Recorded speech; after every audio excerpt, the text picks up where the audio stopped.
सुमेश, मैं जानती हूँ तुम्हें मेरी फिक्र है और ये अच्छी बात है, लेकिन तुम ऐसे दखल अंदाजी मत किया करो। मुझे अपना भला बुरा पता है। और अपने भले के लिए कुछ बुरा तो नहीं कर रही हो तुम? क्या मतलब? मतलब ये कि इन लोगों के घरों पे जाना, कभी होटल में प्राइवेट मसाज देना, ये कहीं कुछ और तो नहीं है? ये मेरा पर्सनल बिजनेस है। अचानक से बहुत पैसे आ गए तुम्हारे पास। उससे तुम्हारा कोई ताल्लुक नहीं है। जितने पैसे आए ना, दुगना गुरूर आ गया पायल तुम्हें। देखो सुमेश, मेरे सपने बहुत बड़े हैं, पर तुम्हारा पता है क्या है?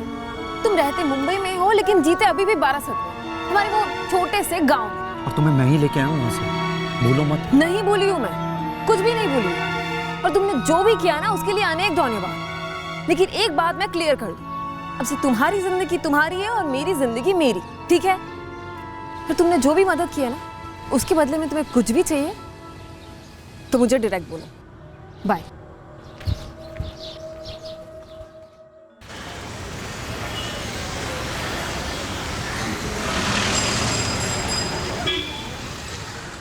से আমার ছোট বোন स्वाति। तुम्हारी छोटी बहन स्वाति मित्रा का मुंबई में मर्डर हो गया। वो 6 बरस आगे घर से भागी थी सर। तब से हम लोग का मतलब हमारा और हमारी माँ का कोई रिश्ता नहीं था उससे। एक फ़ोन तक नहीं किया था सर। हम लोग तो उसी समय सारा शोक मना लिया था। वहाँ का पुलिस किसी दीपक बासु को ढूंढ रही है। हमें जानी ना, तो हम लोग को तो बोल के गई थी कि कोई मसाज पार्लर में काम करने जा रही है, लेकिन हम लोग को ये सब बिल्कुल पसंद नहीं था। स्वाति का फ़ोन नंबर तो होगा तुम्हारे पास? आपको बोला तो साहब, हम लोगों से कोई संबंध नहीं रखा था उसने। कोई और है जिसके पास उसका नंबर मिल सकता है? 6 बरस अनेक लंबा अरसा होता है सर, सब कुछ बदल सकता है। एक फ्लैट की 2 लड़कियां मारी गई और दूसरे 2 फ्लैट में 2 लड़कियां थी जिनकी कोई खबर ही नहीं। सर, ग्राउंड सिचुएशन तो यही है। और इस दीपक बासु के बारे में कोई लीड नहीं है सर, लेकिन सर बीच का ब्रोकर नितिन गौड़, वो हमारी कस्टडी में है और हाउस ओनर जो केस दर्ज, उस पर हम नजर रखे हुए। कुलकर्णी, क्या ये दीपक बासु लड़कियों को फ्लैश ट्रेड में डाल रहा था मसाज पार्लर की आड़ में? ऐसा कुछ अभी तक सामने तो नहीं आया है। मुझे लगता है ये लड़कियां घर से भागी होंगी या तो भगाई गई होंगी। डेफिनेटली गरीब परिवारों से होंगी, दूर दराज के इलाकों से, ताकि अगर गायब भी हो जाएं तो कोई इंक्वायरी करने वाला ना हो। 2 लड़कियां मारी जा चुकी हैं और बाकी की लड़कियों की कोई खबर नहीं है। सर, हमारे पास पायल दास का नंबर है, हमारे पास दीपक बासु का भी नंबर है। हम इस दीपक बासु को बहुत जल्दी धर लेंगे सर। एक काम करो, पायल दास जहां पहले काम कर रही थी वहां जाके इंक्वायरी करो। स्वाति शायद उसे वहीं मिली हो और इस पूरी साजिश की जड़ वहीं कहीं हो।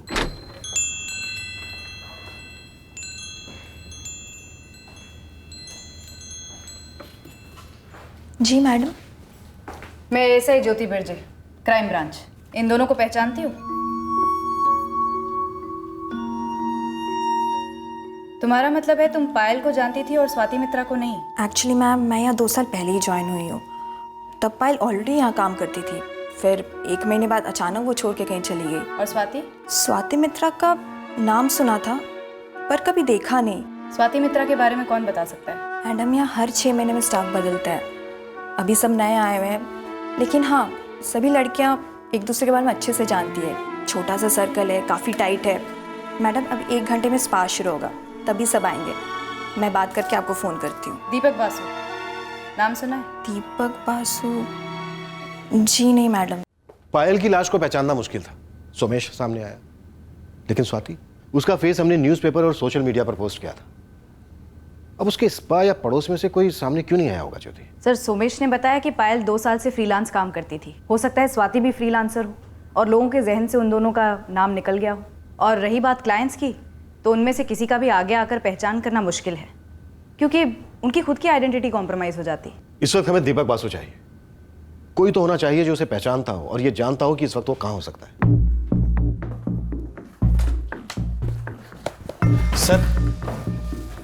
सर, ऐसे और कब तक आते रहना पड़ेगा मुझे सर? इस तरह से तो मेरी नौकरी भी छूट जाएगी। चुपचाप यहाँ बैठो, जब अंदर से ऑर्डर आएगा तभी जा सकते हो।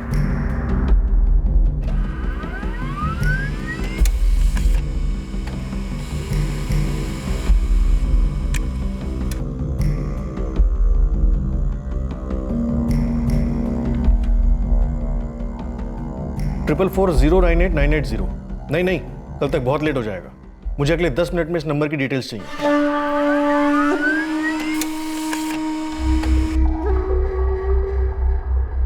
हाँ साहब, यही है दीपक बसु। सर, फोन कंपनी के फॉर्म पे एड्रेस है 15 दिवाकर हाउसिंग सोसाइटी अंधेरी ईस्ट। ये क्राइम सीन का भी एड्रेस है, पर वहाँ इस दीपक बासु को कोई नहीं पहचानता। और एक नंबर है 4440989880। इस नंबर से 12 जनवरी को दीपक को लास्ट कॉल किया गया था। इसकी डिटेल्स के लिए भेज दिया गया है। मुंबई का ही नंबर है। पायल और स्वाति मसाज सर्विस करती थी। हो सकता है ये दीपक बासु उनका एजेंट हो किसी किस्म का।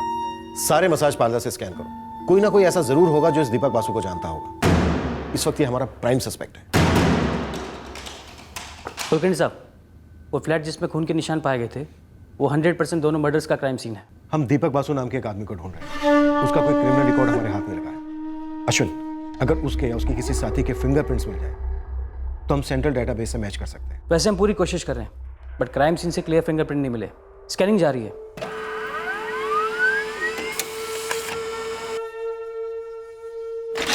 सर, दीपक बासु के फोन पर जो लास्ट कॉल आया था इस नंबर से 4440989880, वो स्वाति मित्रा के नाम पर रजिस्टर्ड है।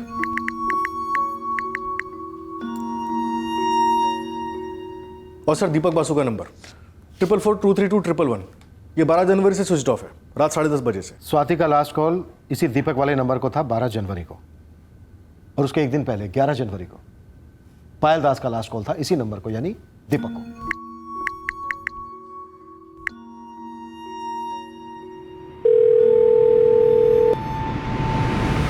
पायल दास का नंबर है 4445678898।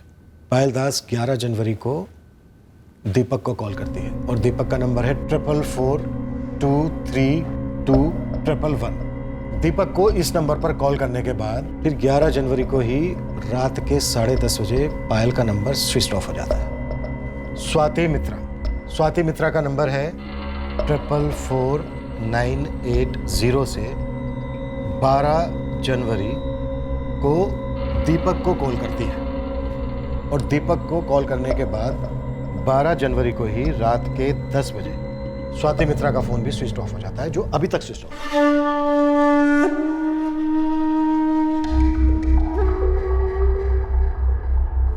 पर सर, स्वाति की लाश हमें पहले मिली है। स्वाति की लाश पहले मिली 13 जनवरी को, और पायल की लाश हमें मिली 5 दिन के बाद। स्ट्रॉन्ग पॉसिबिलिटी है कि पायल को 11 की रात को ही मारा गया होगा, और उसी रात उसकी बॉडी और उसका सर अलग अलग जगह पर डंप हुए, और उसके दूसरे दिन यानी 12 जनवरी की रात को स्वाति को मारा गया होगा, और अगली सुबह हमें उसकी बॉडी मिलती है एक हाउसिंग कॉलोनी के कंपाउंड में। यानी स्वाति को बाद में मारा गया होगा और उसकी बॉडी हमें पहले मिलती है, और पायल को पहले मारा गया होगा और उसकी बॉडी हमें बाद में मिलती है। अरे ये तो दीपक है, इसी ने मुझे फर्स्ट पास जॉब दिलाया था।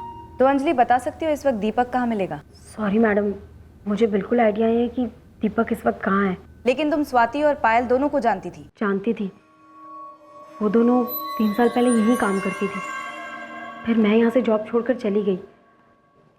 बाद में मैं 6 महीने पहले लौटी तो वो दोनों यहाँ से जा चुकी थी। हमारे यहाँ पर लौटना और छोड़ना चलता रहता है।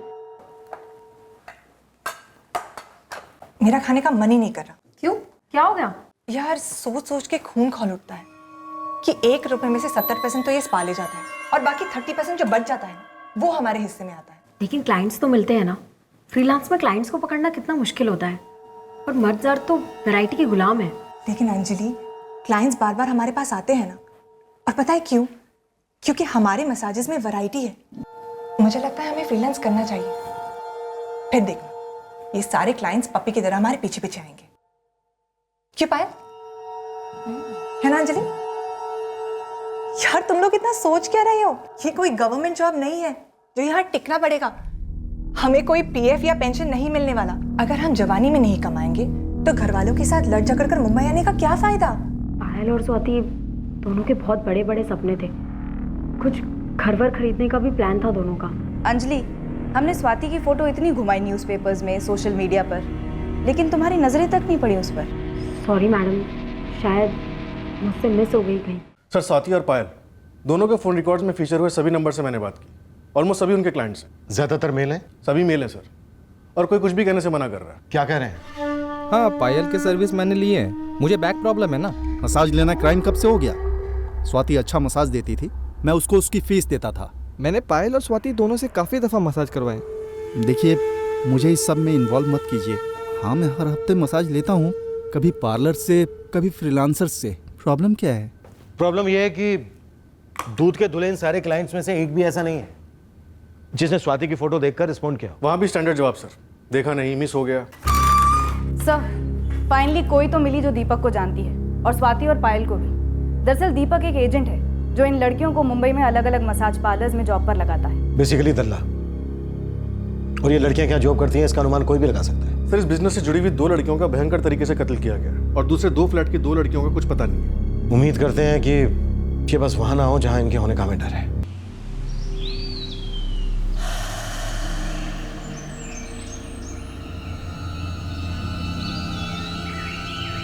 हाँ सर, औरत का सर है, पूरी तरह सड़ चुका है सर। नेशनल पार्क की येऊर साइड की तरफ से बरामद हुआ है। विचारे तुम कह रहे थे कि सिर के साथ कुछ और भी मिला है। हाँ सर, कटे हुए सर से 800 मीटर दूर एक बुरी तरह जली हुई लाश मिली है। Male female? मेल है सर, लगता तो मेल है सर। हाँ, मैं दीपक बासु को अच्छी तरीके से जानती हूँ। वो तो हमें नजर आ रहा है। दीपक के फोन रिकॉर्ड में सबसे ज्यादा तुम्हारा नंबर दिख रहा है। हाँ, वो मैं दीपक की पत्नी जैसी हूँ। ये पत्नी जैसी क्या होता है? पत्नी जैसी मतलब हम दोनों लिव इन में रहते हैं। तुम करती क्या हो? कभी दीपक ने मुझे भी और लड़कियों की तरह जॉब पर लगाया था, स्पा में। फिर हम दोनों एक दूसरे को पसंद करने लगे तो मैंने ये लाइन छोड़ दी। हम दोनों साथ में रहने लग गए। दीपक इस वक्त कहाँ है? 13 जनवरी से वो घर नहीं आया है, ना ही फोन किया है। पूरा टाइम फोन स्विच ऑफ है। तुम्हारी आवाज से ऐसा लग तो नहीं रहा। मेरी आवाज में मत जाइए सर, बहुत टेंशन में हूँ मैं। इतनी टेंशन में हो कि पुलिस में कंप्लेंट भी नहीं की? सर, दीपक कई दिनों के लिए बाहर जाता रहता है, बस उसका फोन स्विच ऑफ नहीं होता। इस बार उसका फोन स्विच ऑफ है। माजरा क्या है सर, सब ठीक है ना? ये सुरेश मांजरेकर कौन है? सुरेश दीपक का दोस्त है सर। पर हुआ क्या है, कुछ तो बताइए। सर, इस सुरेश मांजरेकर का नंबर दीपक बासु के फोन रिकॉर्ड से बार-बार रिफ्लेक्ट हो रहा है और इसका फोन भी 12 जनवरी से स्विच ऑफ आ रहा है। इसके सिम कार्ड एप्लीकेशन फॉर्म पे भी दीपक बासु का ही एड्रेस है, जो हमारा क्राइम सीन है। जी सर। सर, दीपक के साथ लिव इन में रहने वाली लड़की प्रीति का कहना है कि दीपक ना 13 जनवरी से घर आया और ना ही उससे फोन पर बात हुई है। कोऑर्डिनेटेड क्राइम लगता है सर। 11 जनवरी को पायल का मर्डर हुआ, फिर उसकी लाश ठिकाने लगाई गई। 12 जनवरी को स्वाति का मर्डर हुआ, उसकी लाश ठिकाने लगाई गई। फिर ये दीपक ऑफ रेडार हुआ और अब ये सुरेश मांजरेकर भी। और कल हमें एक जली हुई मेल बॉडी मिली और उसके पास से एक फीमेल सिर जो शायद पायल का हो सकता है। ये कुछ ज्यादा कन्वीनियंट नहीं लग रहा, जैसे हमें गुमराह करने के लिए कोई प्लान रचा गया। पहचानते हो इस टैटू? ये टैटू मेरी फ्रेंड पायल ने बनवाया था, पायल दास। यही पायल, मेरे बचपन की दोस्त पायल दास।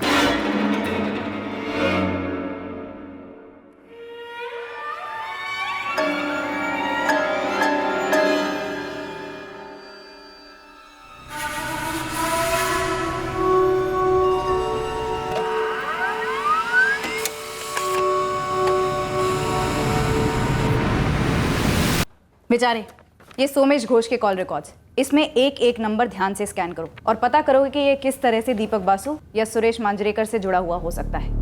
ये दीपक बासु है और ये उसका साथीदार सुरेश मांजरेकर। ये दोनों गायब हैं। हमें शक है इस सोमेश घोष पर, हालांकि इन दोनों के मिलने के चांसेस काफी कम है। दोनों का हिस्ट्री खंगालते हैं, जरूर कुछ ना कुछ मिलेगा दोनों के बारे में। साहब, हो सकता है ये जो लाश मिली है जली हुई, ये दीपक बासु की हो और बहुत जल्द ही इसके भिड़ू सुरेश मांजरेकर की भी लाश मिल जाए। लेकिन हाँ, अगर ये सुरेश और सोमेश की पहले से कुछ सेटिंग रही होगी तो ज़रूर कुछ नई हिस्ट्री निकलेगी। कहानी जो भी है, मुझे बिना मिर्च मसाले के साफ साफ सबूत के साथ चाहिए। नहीं सर, मैं झूठ नहीं बोल रहा हूँ। मैं ये स्वाति मित्रा को नहीं जानता हूँ और ना ही इस दीपक बासु को। झूठ बोल रहा है तू सोमेश। अब सच सुन, पायल दास, स्वाति मित्रा, दीपक बासु, इन तीनों का कत्ल तूने किया है। नहीं सर, मैंने नहीं किया है सर। तू ये अच्छी तरह से जानता था। इन तीनों की लाशें मिलते मिलते ये केस इतना गर्मा जाएगा कि हम तुझ तक ऐसे पहुंचेंगे जैसे मक्खन तक गरम चाकू। ये क्या बोले जा रहे हैं सर आप? फिर तेरी और तू हमारे सामने खुद आ गया टैटू की पहचान करवाने, क्योंकि तू जानता था कि 2 दिन और पायल के घर वाले 12 साल से यहां, और उसके बाद सिर्फ और सिर्फ तेरा नाम सामने आता और तेरी खटिया खड़ी। इसलिए तूने हमें दीपक बासु की तरफ धकेला और जब तक हम उस तक पहुंचे तब तक वो मारा जा चुका था। कैसे? उसे तूने मारा, चलाकर। सर आप ये मेरे ऊपर झूठे झूठे इल्जाम क्यों लगा रहे हैं? तूने पायल को पहले मार डाला। क्यों मारा? क्योंकि भले ही वो तेरी बचपन की दोस्त हो, लेकिन जवानी में ये बचपन की दोस्ती प्यार में बदल गई थी, सिर्फ और सिर्फ तेरी तरफ से। अरे नहीं सर, पायल सच में मेरी दोस्त थी और मैं ही उसे गांव से यहां लेके आया था। और उसने रिटर्न में तुझे क्या दिया? तुझे बिना बताए नौकरी छोड़ दी, घर बदल दिया। तेरी चिड़िया पिंजरे से बड़ी हो गई थी, ये तुझसे देखा नहीं गया, तू जलकर राख हुआ और तूने पायल को मार डाला। नहीं सर। तू पायल से प्यार करता था या नहीं करता था सोमेश? स्वाति मित्रा को क्यों मारा? क्या उसने पायल को तेरे खिलाफ भड़काया था? क्या वो तुझसे तेरे प्यार को दूर कर रही थी? क्या पायल और दीपक बासु का कोई चक्कर था और तूने रेड हैंड पकड़ लिया था? बोल, अब तेरा खेल खत्म है सोमेश। अरे मैं कोई खेल नहीं खेल रहा हूं सर, मैंने कुछ गलत नहीं किया है। सुरेश कहाँ है? उसे भी मार डाला? कहाँ है उसकी लाश? क्या वो मिला हुआ इन सब में तेरे साथ? आप जो जो बोल रहे हैं ना सर, वो मैं समझ ही नहीं पा रहा हूं और मैं सुन भी नहीं रहा हूं सर, क्योंकि आप लोग झूठ बोल रहे हैं। फंसाना चाहते हैं ना आप लोग मुझे।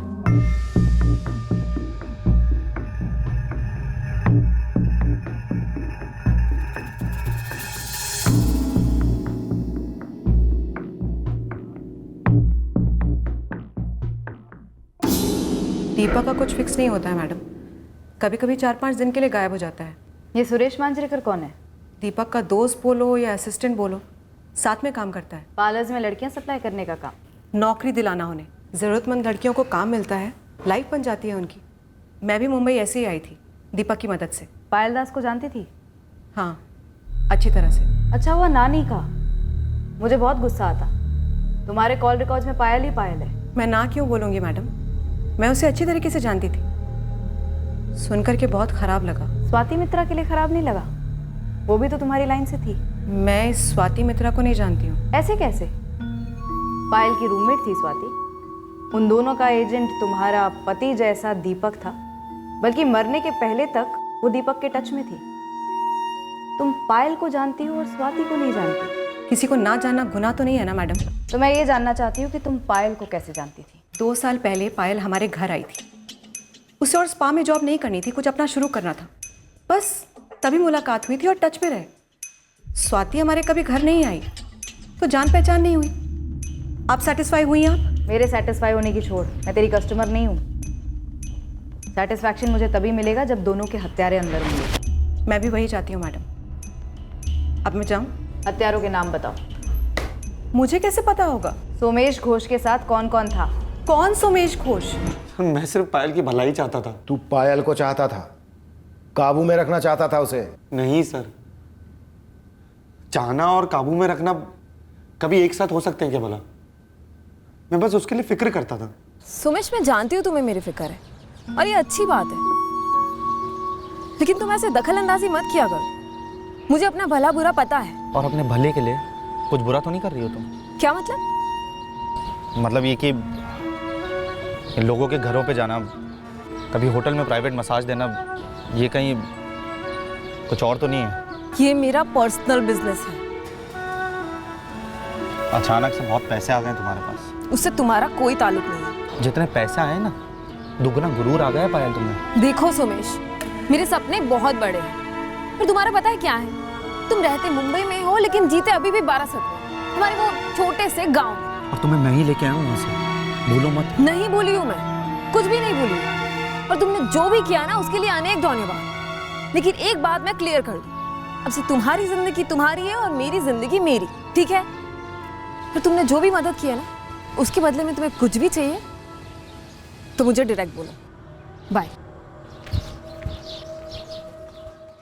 सोमेश, अब तू ये बिल्कुल मत बोलना कि तुझे जलन नहीं थी। जलन और दर्द में फर्क नहीं होता है क्या? तब दर्द हुआ था मुझे, ये सोचकर कि मैं पायल को इस शहर में सही तरीके से जीना नहीं सिखा पाया। और अब दर्द होता है कि मुझे पीछे नहीं हटना चाहिए था, मुझे उसको उस लाइन से निकालना चाहिए था, इस गन से कट कर देना चाहिए था मुझे उसे। इस लाइन से पायल को कट नहीं कर पाया तो तूने उसका गला ही काट दिया। अरे नहीं सर। दीपक बासु पायल को क्लाइंट्स दिलाता था? मुझे क्या मालूम सर, वो तो अचानक से मेरे पास निहारिका का कॉल आ गया तो मैं चौंक गया कि जिनसे 2 साल तक मैंने बात ही नहीं की, वो एकदम से मुझसे मदद क्यों मांग रहे थे। पर फिर मैंने सोचा कि इतनी पुरानी दोस्ती थी तो मैं भी निकल पड़ा उसे ढूंढने। उस वक्त तुझे पुलिस कंप्लेन करने की नहीं सोची? पुलिस कंप्लेंट क्यों करता सर मैं? पायल जिस लाइन में थी उस लाइन में आपको क्लाइंट्स के साथ शहर के बाहर जाना पड़ता है, एक से ज्यादा फोन रखने होते हैं, नंबर बदलते हैं, और ये मर्डर वर्डर का तो मैंने सोचा ही नहीं था। लेकिन जब उस दिन मैंने वो टैटू देखा तो सब 2 और 2 4 हो गया मेरे दिमाग में। पायल मेरे लिए बहुत मायने रखती थी सर। प्रीति ने साथ दिया तेरा? अब कौन है ये प्रीति सर? कौन प्रीति? प्रीति, तुम अपना फ़ोन स्विच ऑफ नहीं करोगी और मुंबई से कहीं बाहर नहीं जाओगी। दीपक या सुरेश तुम्हें कांटेक्ट करें तो तुम उन्हें कतई नहीं बताओगी कि हम तुम तक पहुंच गए, बल्कि उनकी जानकारी हमें ला कर दोगी, समझी? बोले मैंने 4 बार इंच बाय इंच पूरी गाड़ी स्कैन की है, बट डेड बॉडी को ट्रांसपोर्ट किए जाने की कोई भी निशानी हाथ नहीं लगी। ओके मैडम, इस सोमेश घोष का 12/7 से यहाँ तक का पूरा चिट्ठा खोला। इसका इस दीपक बासु और सुरेश मांजरेकर से दूर दूर तक कोई कनेक्शन नहीं है। और प्रीति के साथ? प्रीति के साथ भी कुछ नहीं है मैडम। ये इस सोमेश के फ़ोन लोकेशन रिपोर्ट्स है मैडम। 11 और 12 जनवरी की पूरी शाम को ये क्राइम सीन के आसपास भी नहीं था, और ना ही उन हाउसिंग कॉलोनी के पास था जहाँ से उन लड़कियों के शव मिले थे, और ना ही येऊर के जंगल में कहीं था जहाँ से उस आदमी की जली हुई लाश और महिला का सर मिला था। सर, या तो हम गलत एंगल फॉलो कर रहे हैं, या ये सोमेश बहुत चालाक है, इतनी सफाई से सारा काम कर गया कि हमें इसके खिलाफ सबूत का एक तिनका भी नहीं मिल रहा है। सर, उसके फोन रिकॉर्ड्स की तरह उसके प्राइवेट टैक्सी भी एकदम क्लीन है। प्रीति एंगल?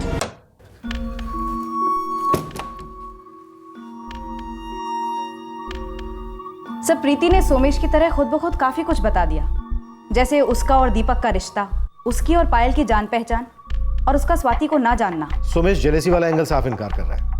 अब ये सुरेश और दीपक हाथ लगे तो उनका मोटिव भी सामने आ सकता है। सर, अगर सोमेश किलर है तो एक बात अटपटी है, उसने स्वाति की लाश को पहचान के लिए छोड़ दिया, पायल का गला काटा और दीपक की लाश को जला दिया। उसने तीनों ही बॉडीज को जला क्यों नहीं दिया? उसके लिए ये काम काफी आसान हो जाता और लाशों की शिनाख्त करना काफी मुश्किल। ये उसकी चाल भी हो सकती है ज्योति। पहले फुल ऑन मिसलीड करो, उसके बाद दीपक को सस्पेक्ट बनाओ, और फिर दीपक को जला के राख कर दो। कई और भी पॉसिबिलिटीज हो सकती हैं। हो सकता है सोमेश वाकई में इनोसेंट हो और मुझे दीपक, जो लाश हमें मिली वो सुरेश की हो, जिसे किसी कारणवश दीपक ने मार डाला हो। या फिर उल्टा सर, लाश दीपक की हो और सुरेश ने उसे मार डाला हो। सर, इस वक्त दीपक के खिलाफ सबसे मजबूत पॉइंट ये बनता है कि दोनों विक्टिम्स पायल दास और स्वाति मित्रा ने मरने से पहले अपना लास्ट कॉल इस दीपक बासु को किया था। The number you have called is currently switched off.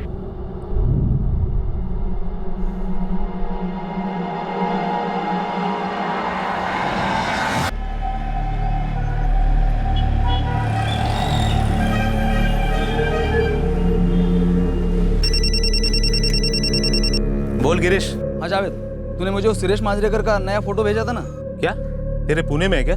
यहाँ कोथरूड में रूम लिया उसने किराए पे।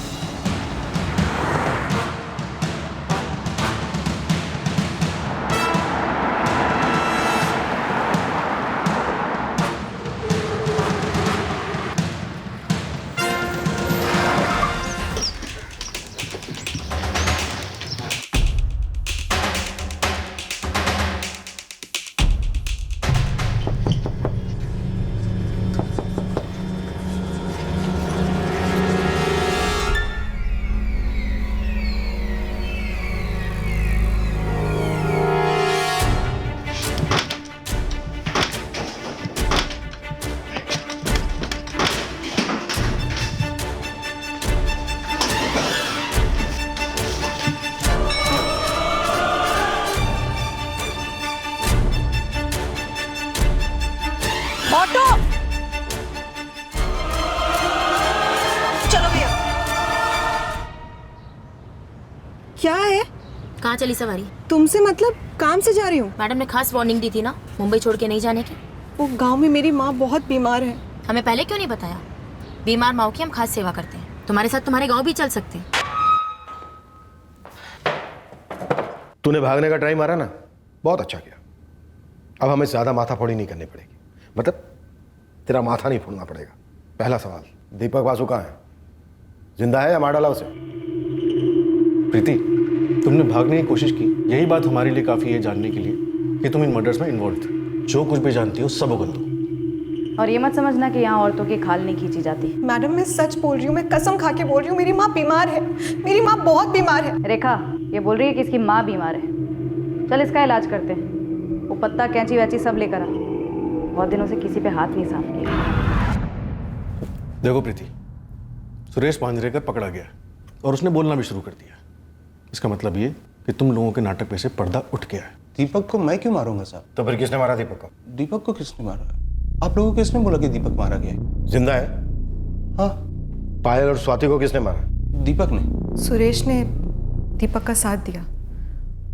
उन दोनों ने मिलकर पहले पायल को मारा और उसके बाद स्वाति को। उसी स्वाति को जिसे तू कल तक जानती नहीं थी। अब क्या छुपाऊं मैडम, मैं बहुत डर गई थी। पूरा कांड किया सुरेश और दीपक ने और बेकार में मैं फंस जाती, जबकि मेरा दूर दूर तक कोई रिश्ता नहीं है। रिश्ता तो तेरा है, दीपक के साथ पत्नी के जैसा और हमसे झूठ बोल के इस मर्डर के साथ खूनी के जैसा। नहीं नहीं मैडम, ऐसा मत बोलो, मैंने कुछ भी नहीं किया है। जब तुम्हें मालूम था कि तुम्हारे उस पति जैसे आदमी ने और उसके दोस्त ने 2 लड़कियों की हत्या की, तुम पुलिस के पास आई क्यों नहीं? उन्होंने मुझे धमकी दी थी कि अगर मैंने अपनी जुबान खोली तो अगली लाश मेरी मिलेगी। क्या पलटी मार रही वो? मैं तो दीपक के साथ दोस्ती की वजह से फंस गया इस केस में साहब। दीपक प्रीति को क्या धमकी देता था साहब? सारा का सारा प्लान तो उसी ने बनाया था। और एक प्लान मेरे अंदर भी बन रहा है। उस प्लान के हिसाब से प्रीति गांव भाग गई, गुमशुदा अभी तक। और तुझ तक तो हम पहुंच ही नहीं पाए, पकड़ ही नहीं पाए तुझे। किसी को मालूम नहीं है कि तू इस वक्त कहां है।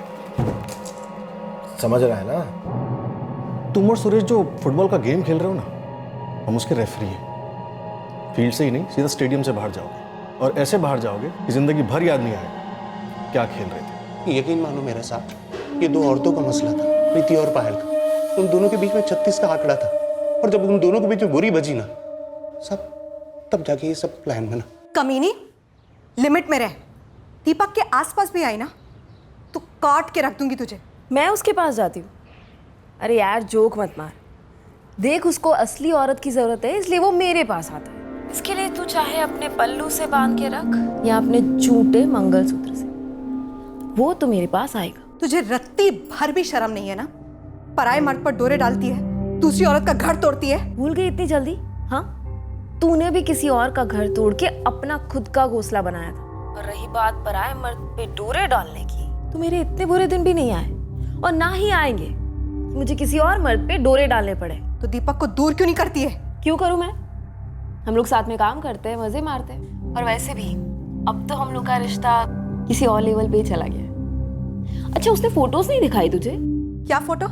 रुक, मैं फोटोज भेजती हूँ तुझे।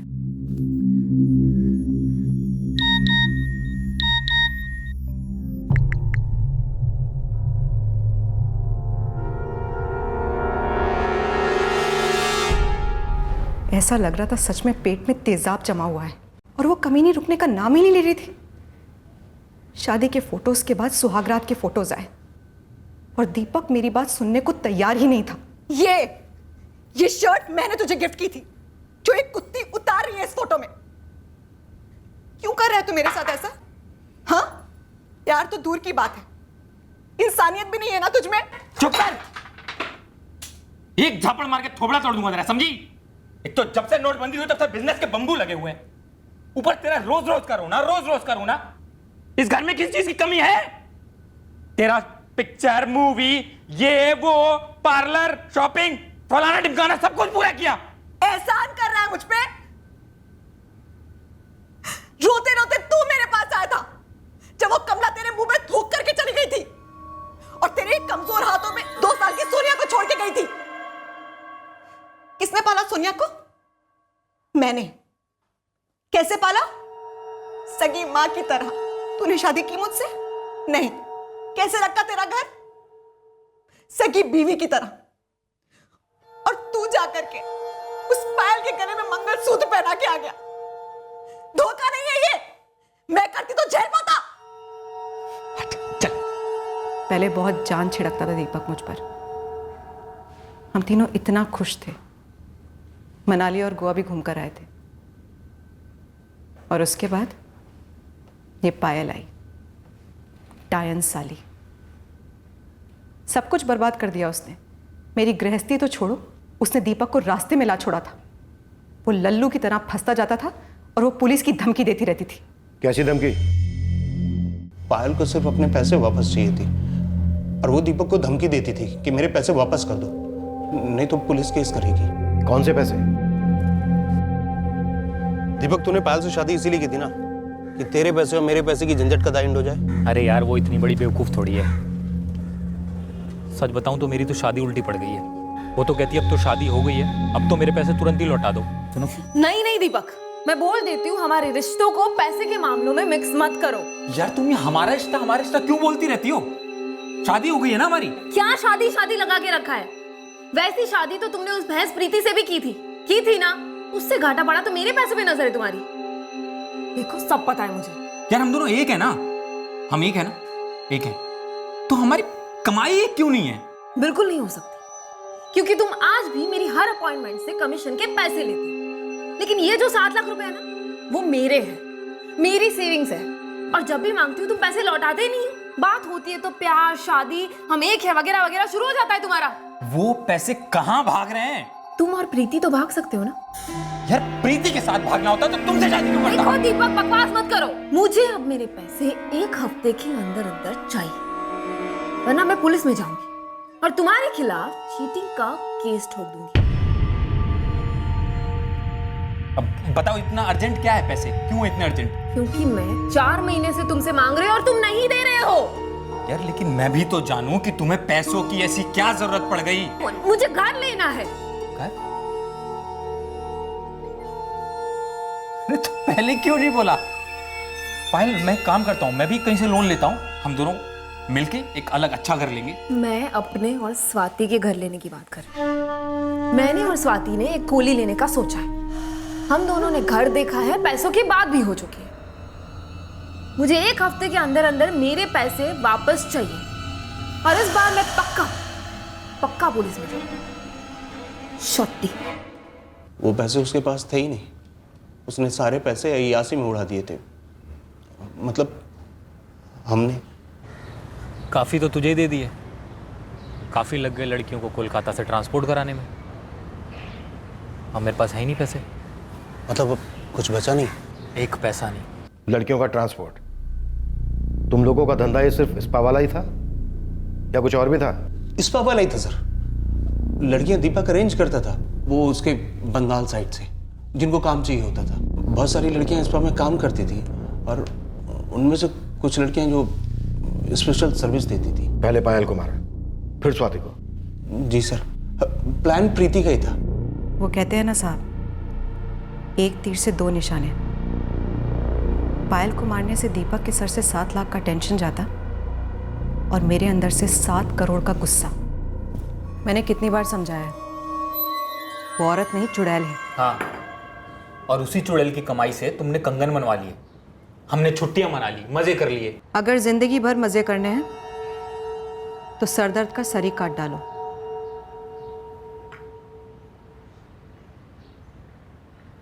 क्या कोई पहली बार थोड़ी होगा? और अगर एक की मौत से 3-3 जिंदगियां सुधर सकती हैं तो उसमें बुरा क्या है? और वैसे भी उसके आगे पीछे है कौन? और अगर है भी तो हमें क्या? उसकी सोचें या अपनी सोचें? तुम पायल के मर्डर की सोच रही हो? मैं तो सोच चुकी हूँ, बस तुम्हें अब ढंग से करना है।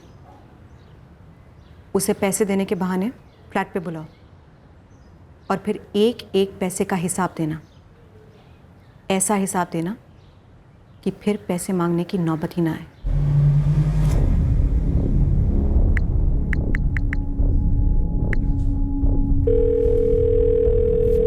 पायल, तुम्हारे पैसे आ चुके हैं।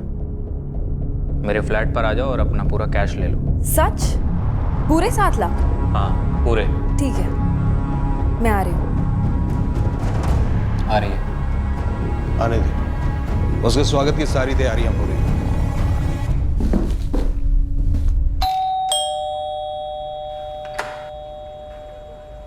आओ पायल।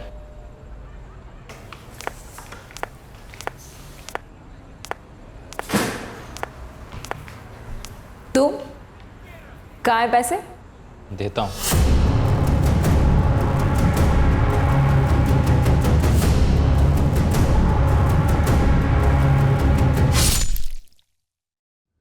कुछ ज्यादा ही जोर से चॉपर चल गया जोश में, तो सर अलग हो गया बॉडी से।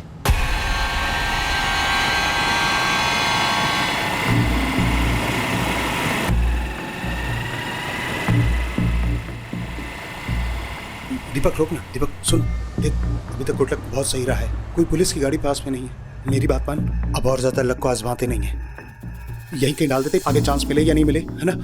चल अंदर ले लेना।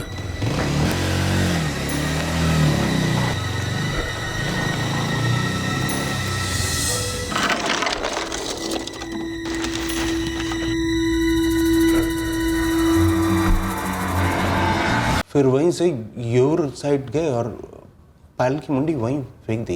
ये सब 11 जनवरी की रात को हुआ। डेट तो याद नहीं है। तो पायल को मारने के बाद उसकी अगली रात को स्वाति को मार डाला। क्यों?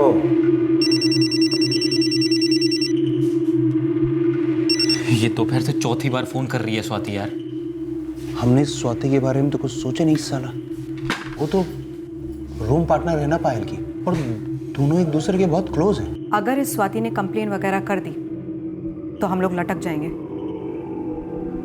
कहीं पायल ने स्वाति को यहाँ आने से पहले सब कुछ बता तो नहीं दिया कि मैं पैसे लौटा रहा हूँ, वो मेरे यहाँ आ रही है? सच में लटक जाएंगे यार। देखो रास्ता एक ही है, उसे रास्ते से हटा दो।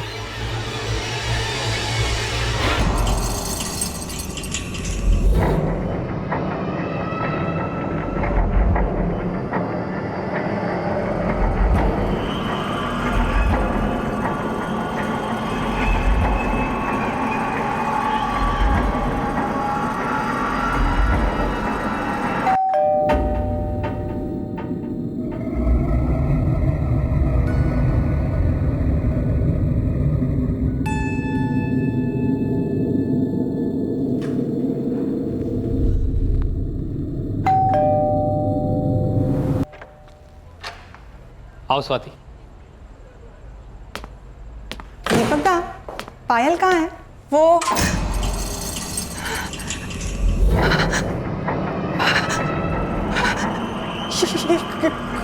खून किसका है? पायल कहाँ है? बोला ना सो रही है। सो रही है मतलब कहाँ?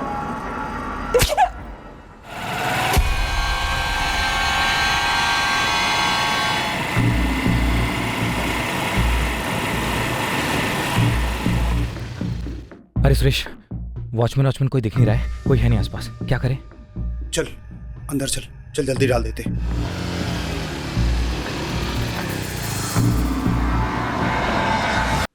तो तुम्हें उस कॉलोनी में कोई गटर नहीं मिला? गटर ढूंढने का टाइम ही नहीं था, तो ऐसे वहीं फेंक दिया। वो जंगल में जो एक आदमी की जली हुई लाश फेंकी, वो किसकी है? सर हमने किसी आदमी को नहीं मारा साहब, हमने बस स्वाति और पायल को, बस उसके सिवा किसी को नहीं। दीपक बासु किधर भागा है? कोलकाता, बारासात या फिर कहीं और? कहीं नहीं, ये मुंबई में रतन लॉज चकाला।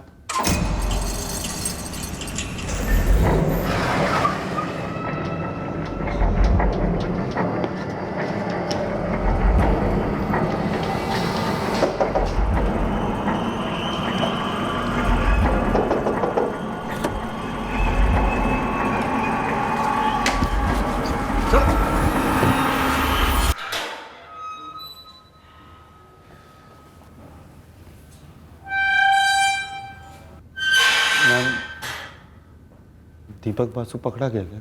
हाँ, उसे पकड़ लिया गया है। उसने क्यों मारा था पायल को? पैसों के लिए। वो पायल के पैसे नहीं लौटाना चाहता था। पायल दास, ये हेड पायल दास का है। डीएनए परफेक्ट मैच हो गया है। और जाहिर सी बात है जो जली हुई आदमी की लाश मिली है वो दीपक बासु की तो नहीं है। हमने डीएनए प्रिजर्व किया है। अब आपके हाथ में फिर से एक ब्लाइंड केस है।